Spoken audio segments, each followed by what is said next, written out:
The plume and the pistol. A fitting end to my folly, and a curse upon us all. Hello and welcome to another episode of Darkest Dungeon, here with me, your host Max, on the Not Your Professional Walkthroughs channel. I would like to welcome you back to the Darkest Dungeon series, and if you recall the previous episode, some of our heroes have received quite the negative stress damage. So specifically our Plague Doctor, our Vestal, and our Leper. Now, since we do not have that many other heroes available, or at least the heroes which are available have negative quirks such as Yips, which reduce the overall accuracy, or lots of really bad talents such as plus 10 damage but minus 10 dodge, I will utilize the guild building to upgrade our favorite kleptomaniac.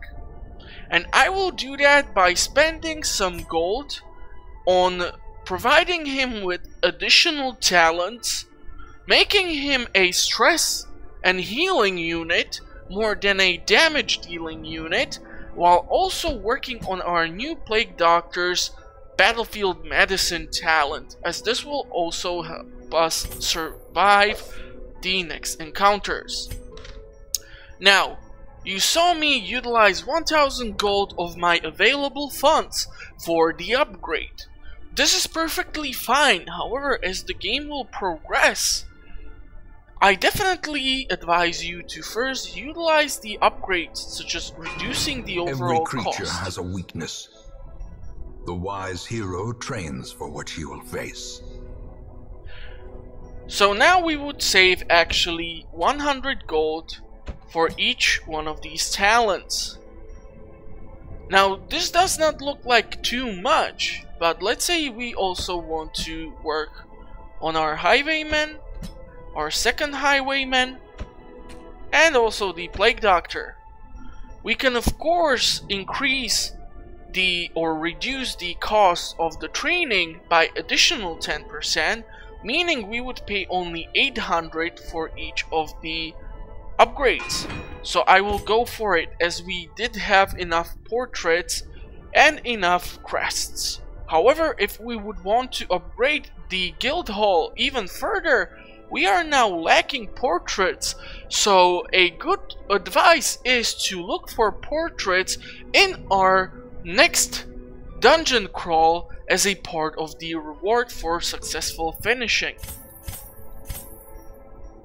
So let us change the talents on our Crusader.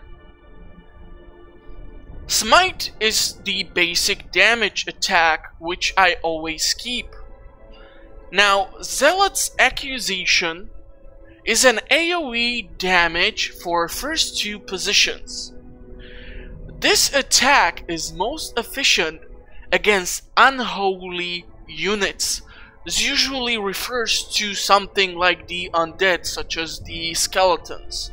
So, except of the ruins, the Zealot's Accusation becomes quite the useless thing, as the other creatures which are of Eldritch base are much more resistant to this type of attack. And also I will remove these three. So the reason why I go with these talents usually for my Crusader is following. Battle Heal provides basic heal. It's not something like the Vestal at all, but it can keep your men alive or keep them at a certain level until you go for a camp, feed your units, and therefore heal their missing health. The Inspiring Cry is a double bonus feature talent. Here you also reduce the stress of the selected hero, however also provide them with a small heal, meaning if your hero is about to die and his stress is at that high level, this can make sure that he will survive the encounter. And now the Holy Lance. The Holy Lance is a talent which I like to keep, as even if I would get shuffled and our Crusader would get into the last position, by utilizing this talent we can actually move into the front position, once again being able to utilize the talent of Smite. And by choosing these 4 talents, we now see that any of the 4 positions for our Crusader is completely fine for him to work with. So let us utilize the remaining heroes to receive any possible upgrade. So we won't open Wayne. The Grapeshot Blast is, I'm not really sure. Duelist Advance is quite the useful thing, as you will attack an enemy. However, you will also mark yourself, but you will activate what you see in the lowest line, a riposte talent. This means that since you are marked, the enemy will attack our highwaymen. However, if the enemy will hit or miss our highwaymen, he will retaliate and attack the attacking enemy. Meaning, if you have an enemy with low health on your team and you want to prevent him from dying, you can utilize Duelist Advance to forward all the enemy attack towards your highwaymen and also deal some damage in retaliation. So this is also a really useful perk or talent to keep in mind.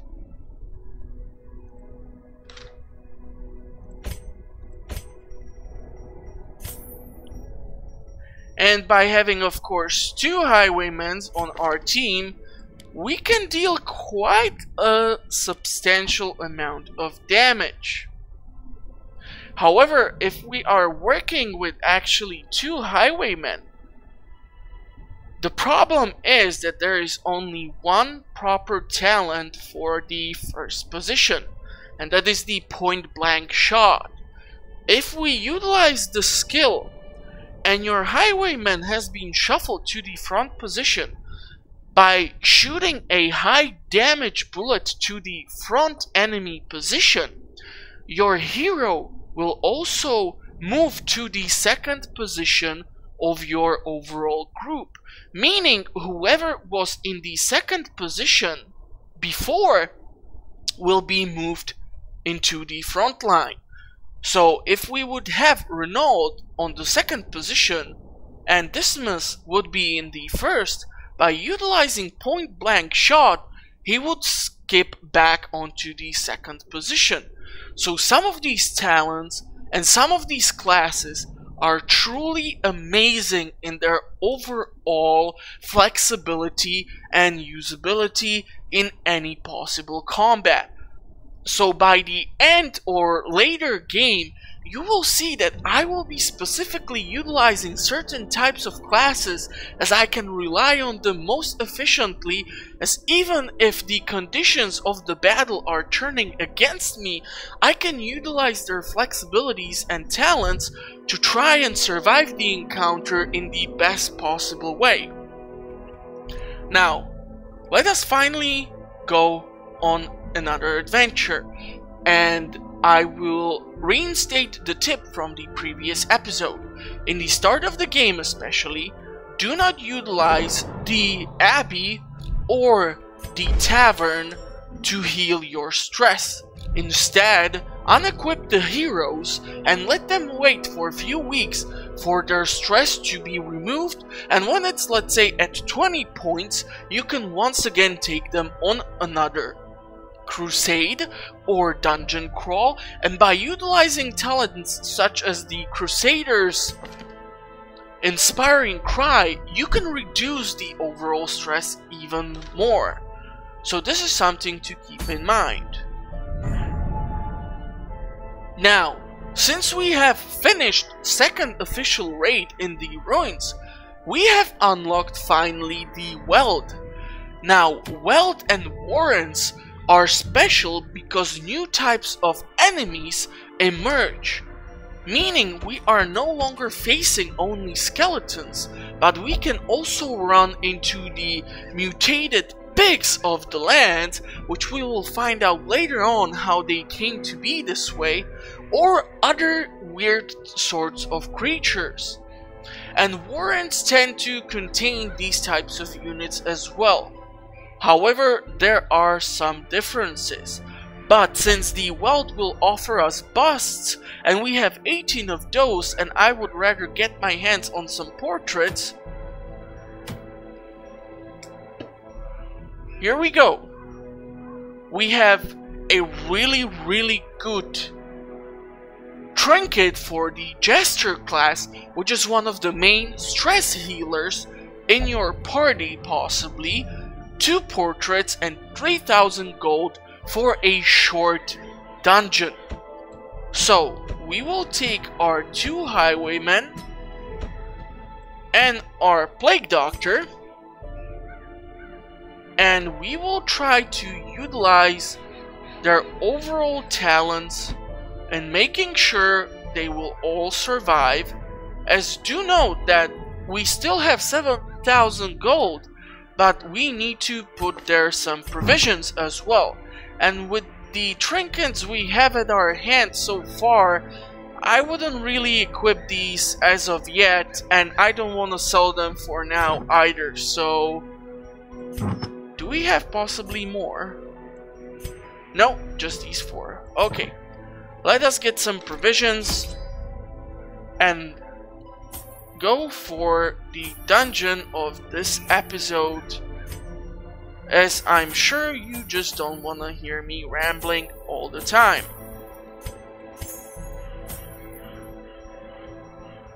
So, will this be all? We have the provisions in food, shovels, antidote, holy water, bandages, medical herbs, keys, and torches. Wonderful. So since we're taking Plague Doctor, we can still utilize the Plague Grenade, which is great against the skeletons. The Open Vein is not such an efficient talent to choose against the skeletal enemies, as they have 200% resistance to bleeding. However, the ranged pistol shots and other talents with the Riposte can deal devastating damage to their ranks. Pace out the halls of your lineage once familiar, now foreign. So now we have to explore 90% of the rooms, meaning the route which I will most likely choose will be going to this middle room, then going to the right, up, 2 rooms to the left, down, and then to the end.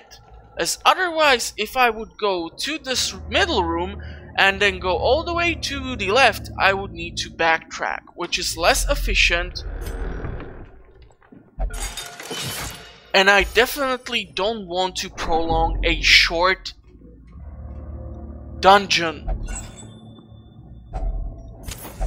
As the light gains purchase, spirits are lifted, and purpose is made clear.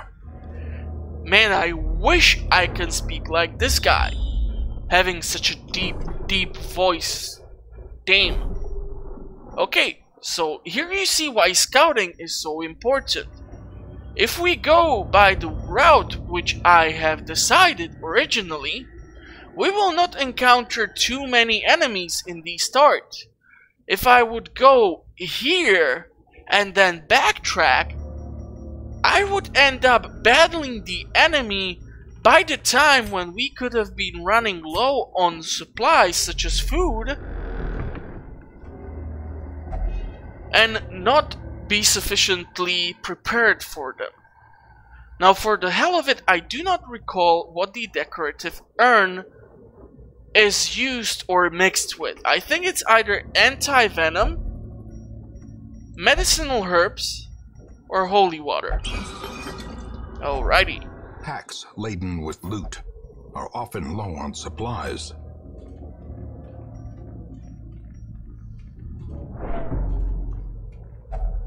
Even the cold stone seems bent on preventing passage. Now, the cool thing about scouting is that you saw me utilize one of the shovels, which I have taken with me. So now we have only one more shovel left, A fortune waiting to be spent. which we would have to utilize over here. However, since we will bypass this part or this small route between the rooms, I can keep hold of the shovel, sell it on the return back to the town, and gain some more money from this short dungeon crawl. So always try to also manage the most efficient way any possible supplies which you might have.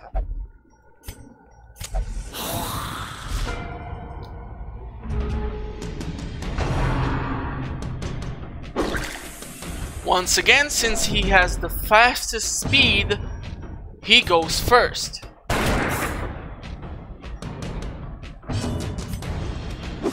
However, this does not mean I want him to stay alive. So by next turn, he is dead, and I can now focus my attention towards these guys. Another abomination cleansed from our lands.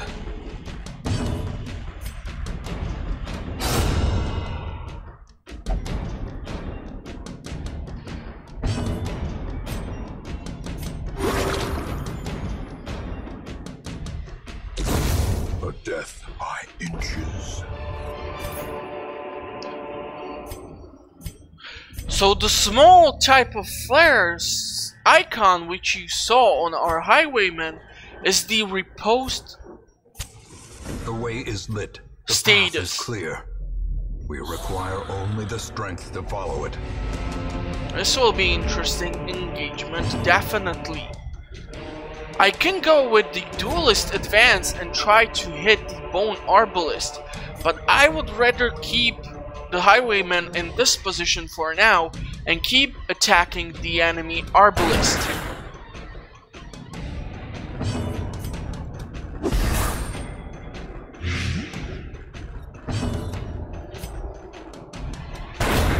As the fiend falls, a faint hope blossoms.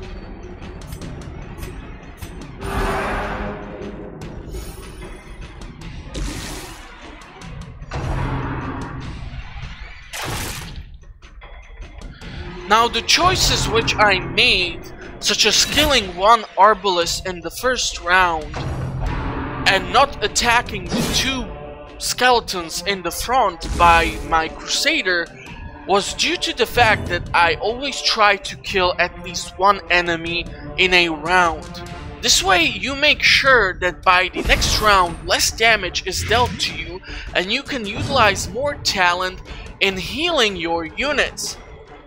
In this case, I will still try to attack the arbalist, as by his turn he will still have 1 HP left, meaning now I am sure when his turn comes, he is dead. Cuts on its own.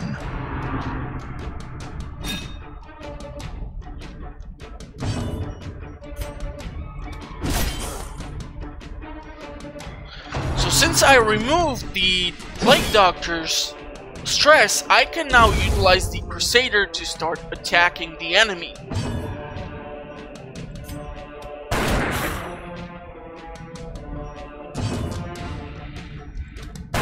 Confidence surges as the enemy crumbles.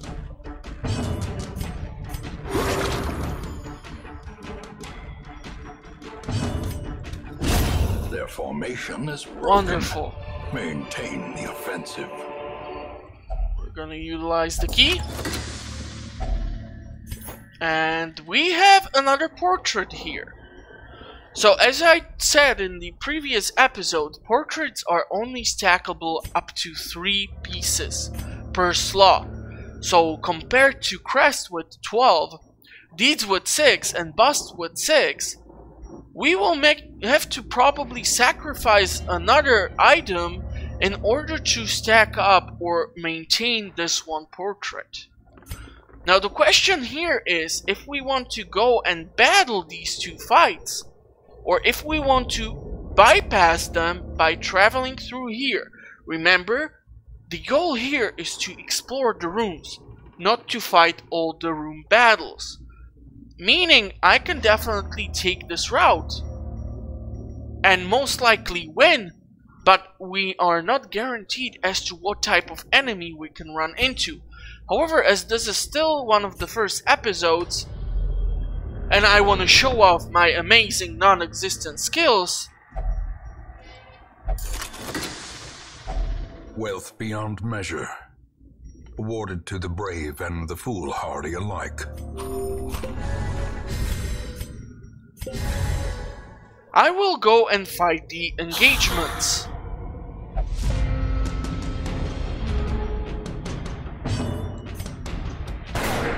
Damn it. With his high dodge. Alrighty. This means the Plague Grenade, if it hits, we are sure the Courtier is dead next round.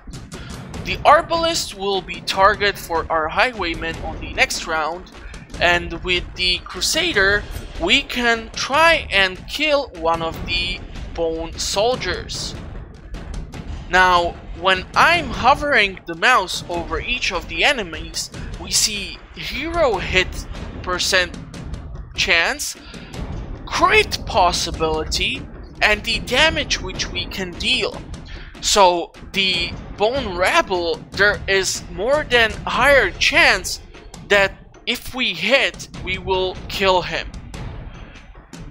With the Soldier, we can deal damage from 7 till 13, meaning if we hit, the Bone Soldier can remain alive. However, with his sword, he can deal bleeding damage to my men, so I will try to prioritize this enemy.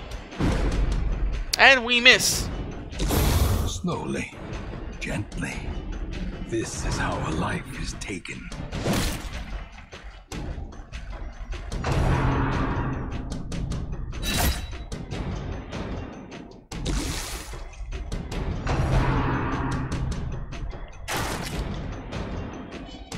So since our Highwaymen will be moving around due to utilizing of the Duelist Advance, I will use Dismas to shoot the Arbalist,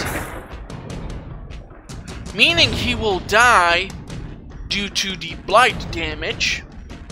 I will try and use the Battle Medicine on one of our Highwaymen, and I can utilize Parry to attack and mark himself, meaning if the Bone Soldier will attack him or go for our Crusader, which totally ruins the point which I was trying to make here. With impunity. If he would have attacked the Highwayman with the riposte and the Highwayman would retaliate, he could have finished the encounter and the battle.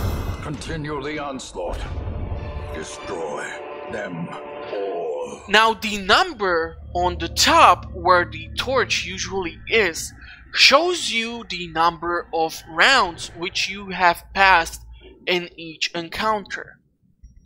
This is actually really important to keep track of, especially due to the fact that in the older game version, players used to utilize the fact that they kept stunning the enemy and using stress heals and Vestal heals and other heroes to boost the stats and give them positive boost for temporary periods of time and prolonging the encounter, turning their heroes into killing machines. When the developers found this out, they actually made it so that if you try to stay for too long in a combat, the torchlight will go down, meaning the conditions of your aim, accuracy, damage, morale, etc. are reduced. But also, if you take too long, the enemy will receive additional support, meaning they will be reinforced by another wave of creeps, all with full health. So you cannot keep doing one battle for half an hour till your guys are back to the full health. You need to finish the encounter in the most proficient way possible. The light, the promise of safety.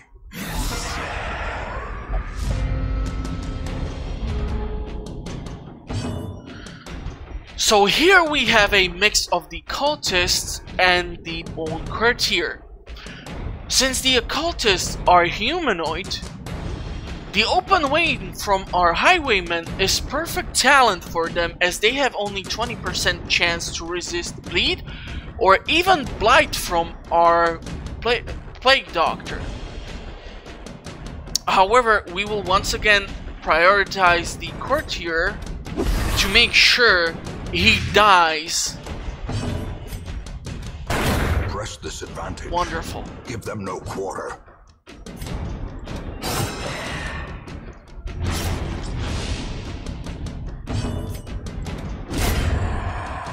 So by the end of the first round, we have effectively killed 2/3 of the enemy group. This is what the game will teach you to do. Even without a medic, doing these small heals will eventually help you a lot, as the small boost of health will overall increase your survivability, and in case you run into a really dangerous next encounter, you were able to at least boost the health until a certain amount. So the survivability once again improves. So here we are facing first issue.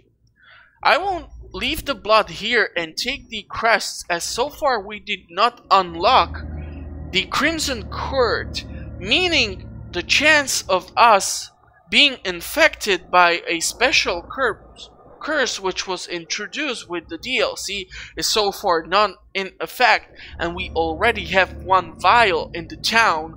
So I will not utilize this, and I will rather take the crests, as they are used for lots of upgrades within the town itself.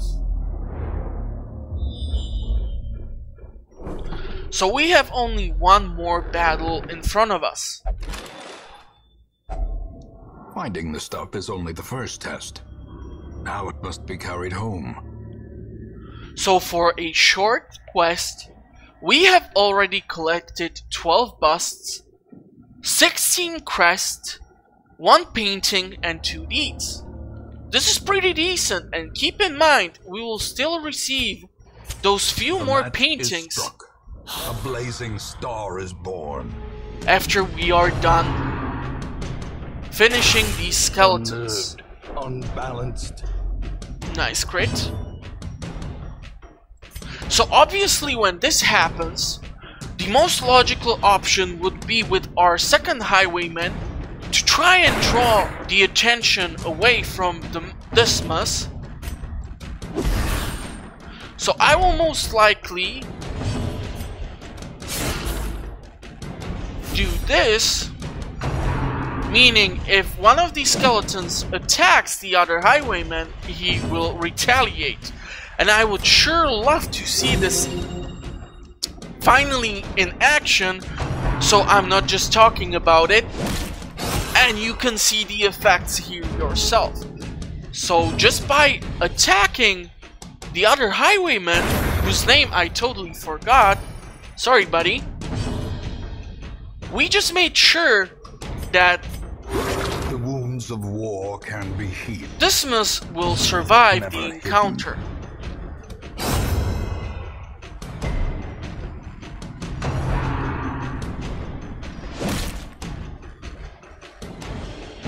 Now here I do not have to hit or heal the heroes in my team, because once we kill the skeleton, be gone, fiend. We move on to the other room, which is 90% of all the rooms being Remind explored. yourself that overconfidence is a slow and insidious killer. And therefore we have successfully finished our next dungeon crawl. So take a look at what we were able to gather in just few rooms. The great ruins belong to us, and we will find whatever secrets they hold. Wayne, can I talk?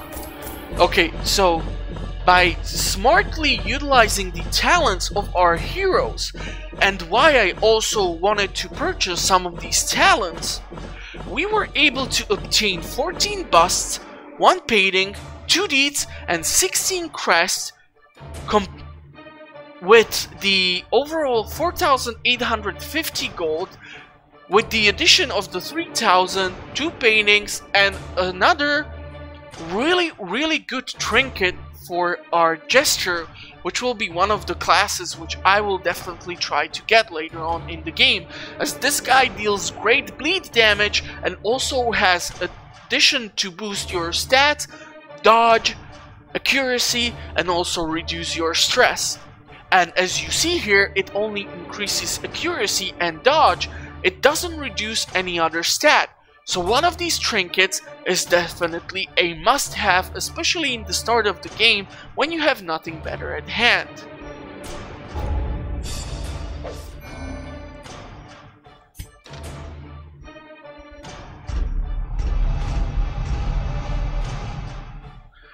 So here are some specific quirks which have been developed. Our Crusader is now more efficient against human enemies and will receive less stress from the humans. Meaning, if the female occultist, which usually is in the back position, will try to cast some sort of curse or stress damage to Renault, he will have a much lesser chance to get hit with the full effect of the attack. Tone deaf, meaning he receives less stress heals, which can be damaging in the longer dungeons, as healing this mass with reduced stress will take you much longer time, and if you keep spamming the same ability on one hero in your party, the effect of that talent is always reduced. Same as if you try to keep stunning one enemy over and over again, the chances to be successful are also greatly reduced. Ruins Phobe. This means if you utilize your hero in the specific section of the map, such as ruins in this case, he will receive much more stress just by entering the ruins themselves.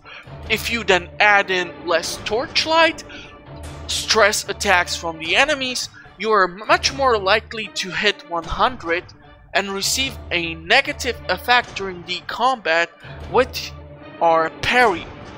And Unholy Slayer is overall a pretty decent talent, as this increases our accuracy, and since I'm usually utilizing long-range attacks with Paypon or our Plague Doctor, this will definitely come in handy.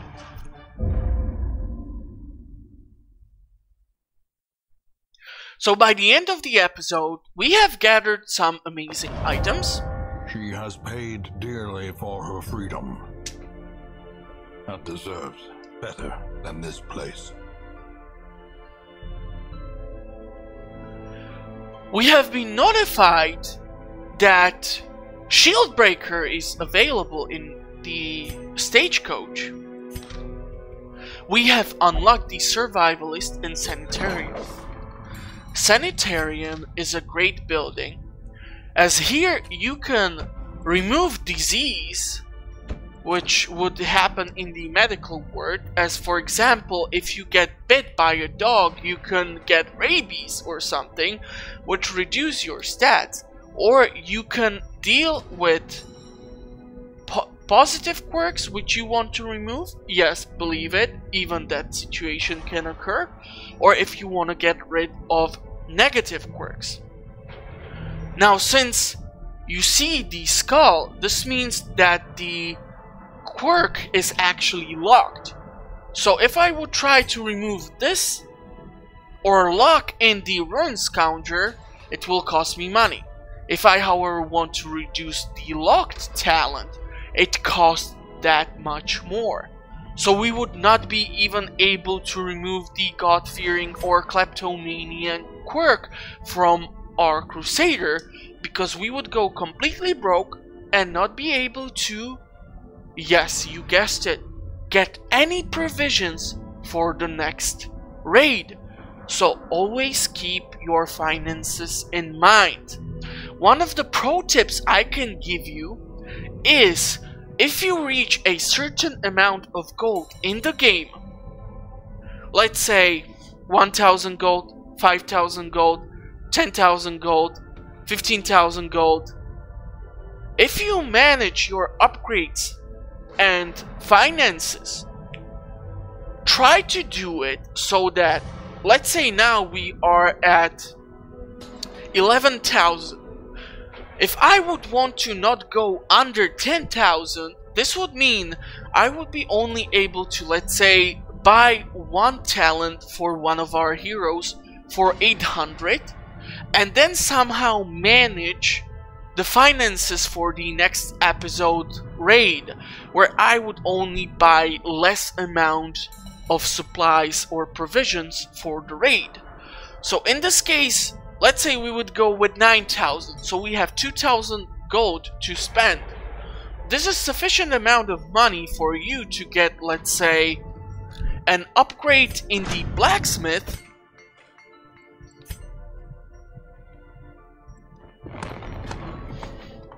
so now I can purchase better armor for our Crusader, meaning if he gets hit in one of the level 1 raid, he will receive much lesser damage than he usually would, and he would be able to sustain himself longer in combat, plus with the ability to heal himself and stress heal himself. This is also increasing his survivability. An additional tip is to first increase the armor and then the damage, as being able to survive more rounds in combat will make sure that even if you deal less damage to your enemy, will keep you still alive, and you can still try to go for that horrible achievement where both Renault and Dismas have to survive until I don't know which end raid of the darkest dungeon on top of the hill. So, Survivalist camp. At home in wild places, she is a stalwart survivor and a strict instructor. Thank you, Wayne. So here we only require the crests, which is great. If we reduce the training, this is cool, as we are also spending less money.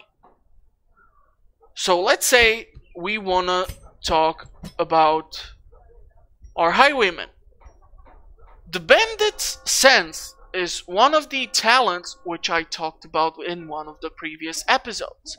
In order for you to actually find out which one it was, I suggest you look through the previous episodes which I have uploaded to my channel. It was lots of fun, I promise. And you will find out and leave in the comment section which episode it was. I might start doing some sort of reward for any people who will watch my stuff. I somehow have to get these people to my channel as of yet, but Who knows, you might be the first, so go nuts.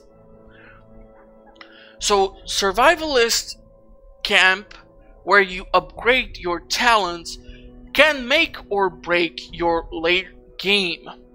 As for example, Encourage is one of the most seeked out basic camping talents. As for little amount of points, you can dramatically reduce stress of one of your stress affected heroes before he reaches the 100 points. As once you are past 100, and either positive or negative effect has affected your hero, this effect will remain till the end of the dungeon raid. Meaning, once you hit 100 and are at, say, 111 before you encamp during the raid, if you would then utilize the -15 stress talent, and your hero would get to, let's say, the what did I say? 111? So 96 stress points only, he would still be affected. So you have to utilize this specific talent before this happens. Or keep someone like the Crusader or Jester in your team to not get even close to the 100 mark, as it can happen really easily, especially if you try to grind through the dungeon really fast, not paying attention to what the enemy is doing. As it might seem like, yeah, it's great, all my heroes are at level 50 with stress, I will be definitely fine. But 2 encounters later, you are with all 4 of them at level 85 or something, meaning if one of the enemies does an AoE stress damage to your whole team, suddenly all 4 heroes can have negative quirk activated and they can start skipping their turns, and suddenly you find out that only the enemy is dealing damage to you, and it can be something so stupid as 2 maggots or something. So definitely another great thing to keep in mind. However, there is no scaling of the talent. So let's say if we go back into the guild and we would purchase the upgrade skill to rank 2. A strict regimen is paramount if one is to master the brutal arithmetic of combat. If we have level 1 smite, our accuracy base is 85. If we increase it, the accuracy base is 90, plus 1% critical, and 20 damage against unholy units. So the scalability, even for the heals, you go from 2 HP heal every turn to 3 HP every turn. Meaning, you are getting further and further from the death's door, or from effectively healing your heroes or getting them to a survivable state. So yeah, lots of in-game mechanics, lots of things to talk about. However, I will end the episode finally, as it's probably getting quite far and I've been talking for quite a while. So I'm pretty sure you must be getting tired or fed up with the tone of my voice, and since Wayne is now not talking, let's take a look at who arrived to the stagecoach this week. Wonderful! Here we have choice of Highwayman, Grave Robber, and Hellion. Hellion is a great hero, especially if you want to go into the Crimson Court, as her talents include attacks all the way to the back position. She is effective in stunning the first 2 enemy positions with her Yap talent, and one of the favorite talent is if bleeds, meaning you are giving bleed to your enemy. And the accuracy based stat is quite high, So even enemy with higher speed or dodge can be hit and affected with the bleed. So he can die on the next turn, even if his turn is before your heroes.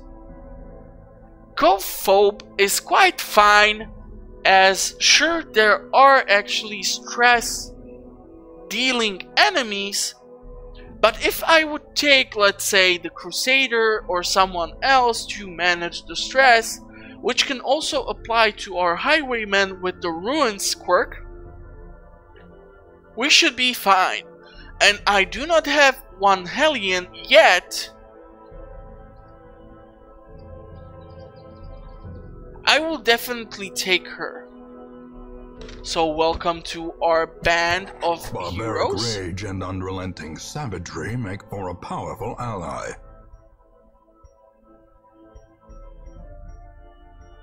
Unfortunately, I cannot upgrade both of these stats.